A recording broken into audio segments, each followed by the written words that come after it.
मन को एकाग्र करने के लिए, मन को शांत करने के लिए, मन को एक्टिव करने के लिए, या जैसे तुम्हारा मन विक्षिप्त है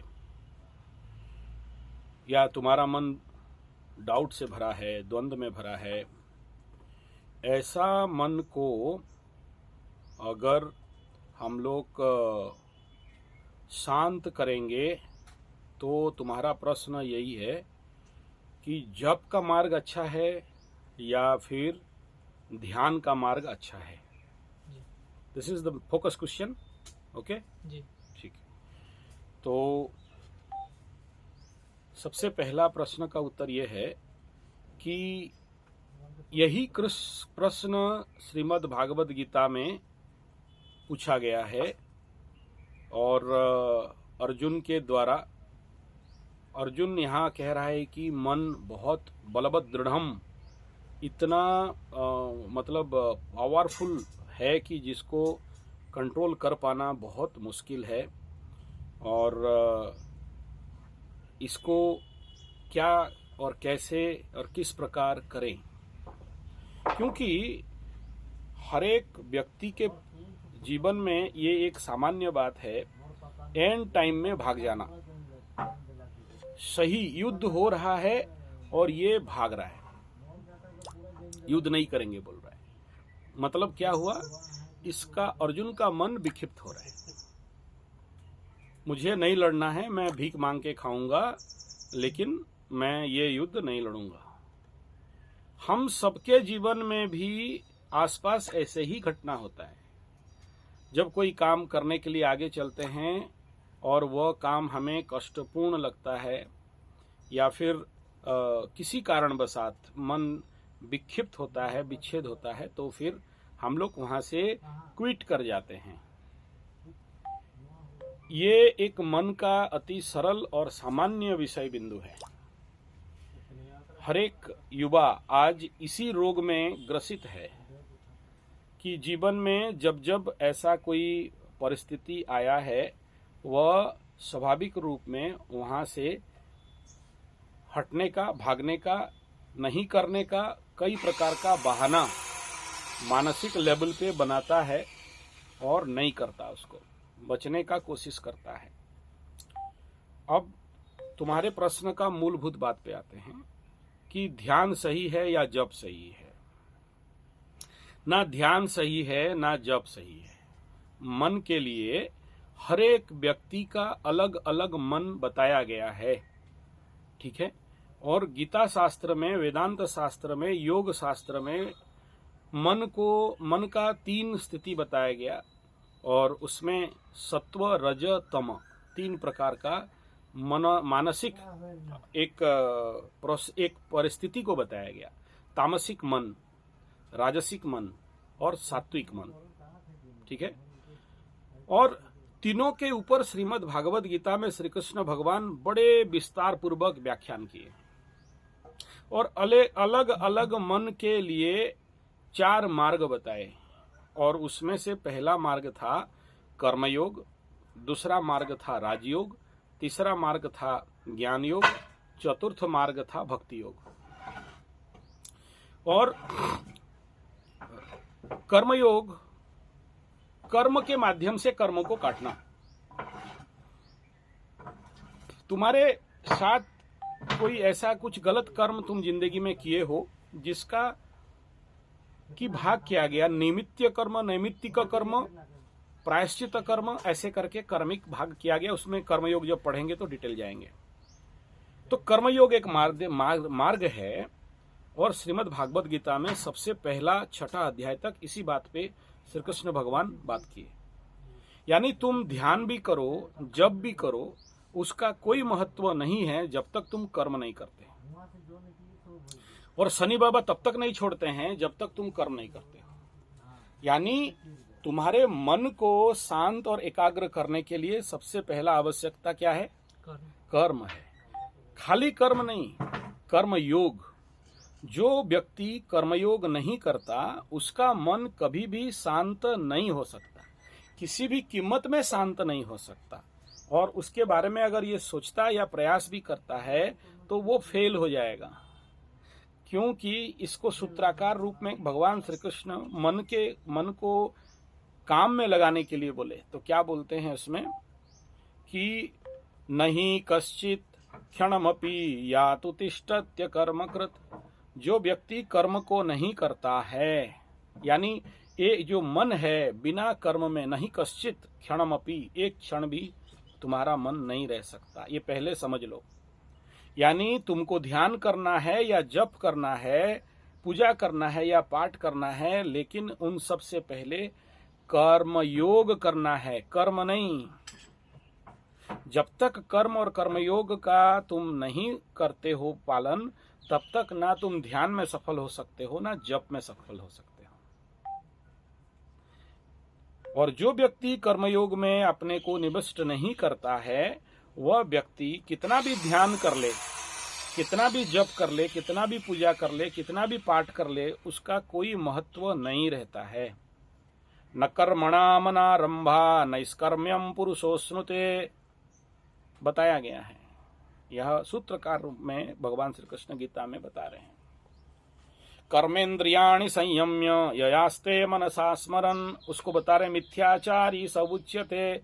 जो कर्मयोग नहीं करता है और केवल ध्यान जप और पूजा पाठ और ये सब करता है, उसे बोलते हैं ढकोसला, ढोंगी, और मतलब उसको बोलते हैं मिथ्याचारी। एक लाइन पे बता दिया गया, मिथ्याचारी है। ऐसे व्यक्ति भी मैं देखा हूं 14 साल से अखंड दीप बैठा के माला जप रहा है, लेकिन जीवन में कुछ भी प्राप्त नहीं हुआ। 14 साल का अखंड दीप जला के अनुष्ठान करना कोई मजाक का बात तो नहीं है, कोई बच्चा का खेल तो नहीं है। 14 साल में कितना तेल, कितना जप कर लिया, लेकिन जीवन में जब अपना मन का बात करें तो विक्षिप्त मन है। कुछ थोड़ा हो गया तो हिल गया, डुल गया, बाप मर गया तो बोला, फिर भगवान और ज्योतिष एस्ट्रोलॉजी सबको दोष देने लग गया।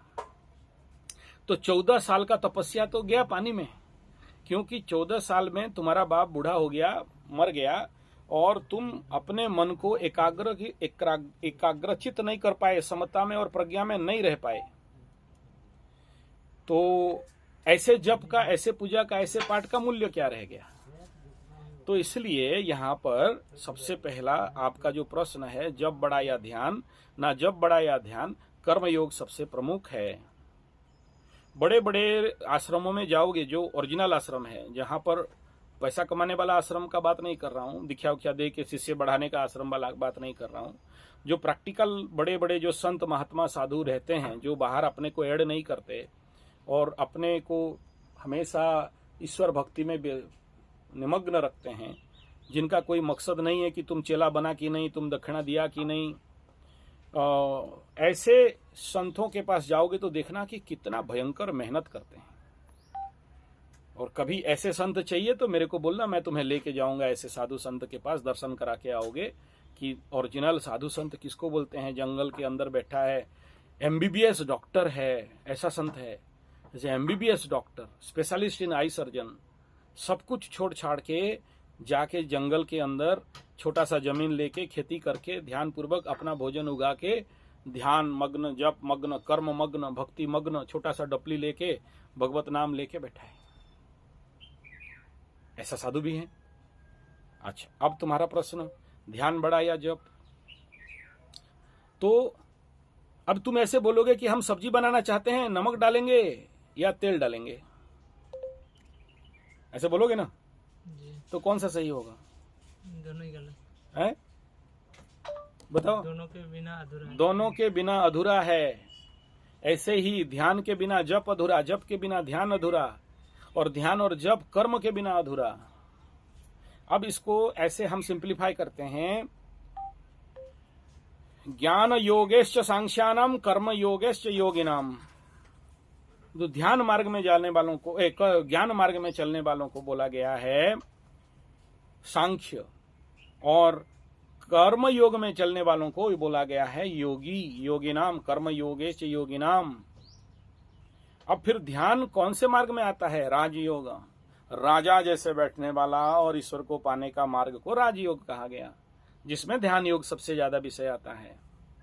और ये जब तब किस में आ गया? जो जप का मार्ग आ गया भक्ति योग। ठीक है, ओके। तो हरि नाम स्मरणम भक्ति योग है। तो ये जो भी है, ये जो तुम कह रहे हो कि जप या पूजा पाठ, ये दोनों में से सहज कौन सा है? हर एक व्यक्ति का अलग अलग रुचि है, अलग अलग माइंड मेकअप है, उसी अनुसार उसको कौन से मार्ग में जाना है। और इसी चीज का अगर कोई सही निर्णय कर सकता है, इसीलिए बोला गया ज्योतिष, जो ज्योति आंख किसका? वेद का, व्यक्ति का। एस्ट्रोलॉजी यहीं पर काम करता है कि तुम्हें कौन से मंत्र को, कौन से देवी को, कौन से देवता को तुम शाक्त बनोगे, शैव बनोगे, गणपत्य बनोगे, कर्मयोगी बनोगे, निराकार निर्गुण नित्य चैतन्य आनंद स्वरूप बनोगे, बुत परस्ती बनोगे या निर्गुण वाले बनोगे, क्या बनोगे? यही निर्णय तुम्हारा कुंडली बता देता है। और तुम ये सब करके सच में मोक्ष मुक्ति पाओगे या नहीं पाओगे, ये कौन डिफाइन करता है? हमारे मेडिटेशन सिस्टम में एस्ट्रोलॉजी। तो अभी ये जो तुम्हारा प्रश्न रहा कि मुझे जप करना चाहिए या ध्यान करना चाहिए, एक जप करते करते ध्यान लगता है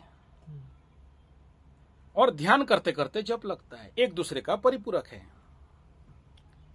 अभी तुम्हें कौन सा मार्ग सुइटेबल होगा? तो बिना ध्यान पूर्वक तुम जप नहीं कर सकते और बिना जप का तुम ध्यान नहीं कर सकते। बोला गुरुजी हम तो ये भगवान को नहीं मानते, मंत्र मंत्र को नहीं मानते, ये हमारा कोई रिलीजन को नहीं मानते। ओके, मत मानो। हम तो निर्गुण निराकार और हमारा कोई भगवान नहीं है, हम तो निराकार को मानते हैं, हम तो अच्छा ऐसे भी बोल सकते हो कि हम तो नास्तिक हैं, ऐसा बोल सकते हो कि फिर हमको जप मार्ग में मन को शांत करना है या फिर ध्यान मार्ग में मन को शांत करना है, और कौन सा उत्तम मार्ग है फिर? ये बड़ा जख्य प्रश्न है, किस मार्ग में मुझे चलना चाहिए। और इसी के लिए ये जो खेल है, देखो ऑल्टरनेटली क्या करना है, मन को शांत करना है। और इसलिए श्रीमद् भागवत गीता में 4 मार्ग बताया गया। उसमें भगवान बोल सकते थे खड़ा होकर ऐसा करो, ध्यान करो, ठीक हो जाएगा। अर्जुन को बोल रहे हैं कि चलो सब कुछ छोड़ दो, तुम सन्यास हो जाओ, गेरुआ वेरुआ पहनो, माला वाला पकड़ो और जाप करो, बोल सकते थे ना? कहीं पर बोले? कृष्ण भगवान गीता में नहीं बोले। मन के लिए बोलते हैं चारों चीज का आवश्यकता है।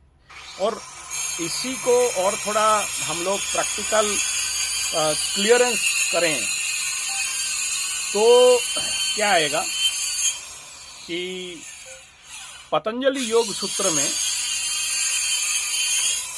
इसी बात को लेके बताया गया।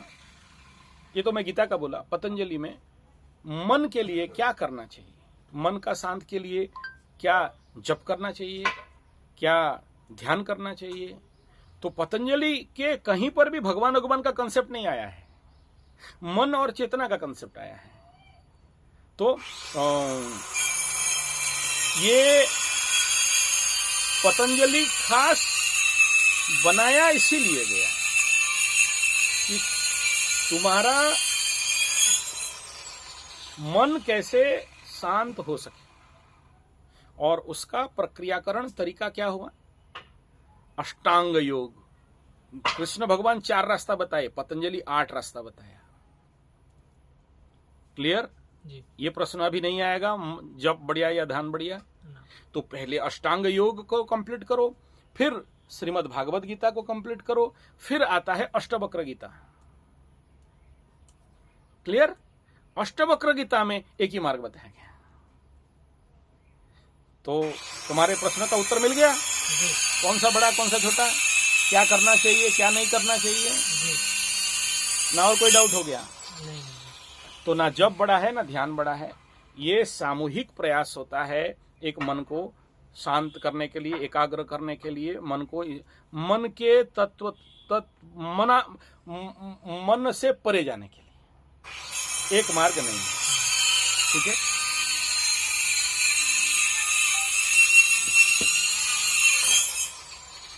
और बोलो।